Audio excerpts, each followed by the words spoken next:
तर मंडळी, आज मी तुम्हाला घेऊन जाणार आहे पुण्यामधील मिनी गोवाला। तर तुम्ही बघू शकता सेम गोव्यासारखं वाइब्स येणार आहे इथं जाऊन तुम्हाला। तर लोकेशन तुम्हाला मी व्हिडिओच्या शेवट सांगणार आहे की हे ठिकाण कुठे आहे नक्की, पण त्याच्या अगोदर हा व्हिडिओ तुम्हाला शेवटपर्यंत बघावा लागेल। तर ह्या ठिकाणी पूर्णपणे तुम्हाला टेडीचं डेकोरेशन बघायला मिळेल। इथे गेल्यावर सेम तुम्हाला गोव्यात आल्यासारखं वाटणार आहे। हे ठिकाण पूर्ण सुटेबल आहे तुमच्या फॅमिलीसाठी, फ्रेंड्ससाठी आणि लव्हेबल पर्सनसाठी।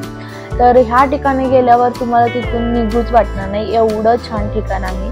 आम्ही सुद्धा गेलो होतो तिथे, आम्हाला निघू वाटत नव्हतं, एवढे सारे फोटोज आम्ही क्लिक केलेले आहेत त्या ठिकाणाहून।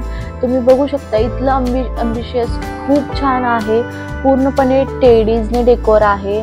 संध्याकाळच्या वेळेस तर खूप छान वाटतं। आम्ही एक चुकी केली होती की आम्ही दुपारनं गेलो होतो, पण मस्ट आहे की तुम्ही जर कपल आहात तर तुम्ही 5च्या नंतर इथे व्हिजिट करा, अतिशय छान वाटणार आहे संध्याकाळच्या वेळेस। आणि संध्याकाळच्या वेळेस इथलं अम्बिशियस अजूनच छान दिसतं, छान वाटतं, सेम गोव्यात आल्यासारखं फिलिंग येतं। तुम्ही बघू शकता, तुम्ही टेडीज सोबत सुद्धा फोटोशूट करू शकता, व्हिडिओ शूट करू शकता, अगदीच तुम्ही फॅमिली सोबत सुद्धा इथे येऊ शकता। त्यानंतर तुम्ही बघू शकता इथलं अम्बिशियस मला खूप आवडलेलं आहे, तुम्हाला सुद्धा तितकंच आवडणार आहे आणि तितकंच छान वाटणार आहे तिथे।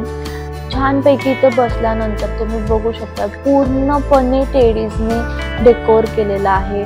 छान वेगवेगळे टेडीज तुम्हाला तिथं बघायला मिळतील, दुनियातले सगळे टेडीज असं वाटेल की एकाच ठिकाणी भरून ठेवलेले आहेत। तर या ठिकाणी तुम्ही बघू शकता मी अशी काहीतरी दिसत होते आणि त्यानंतर आम्ही तिथे छान पद्धतीने आम्हाला खायला मागवलं होतं। जर का तुम्ही व्हेजिटेरियन असाल किंवा नॉन व्हेजिटेरियन असाल, सगळं काही तिथे अवेलेबल आहे, तुम्ही बघू शकता आणि खाऊ शकता।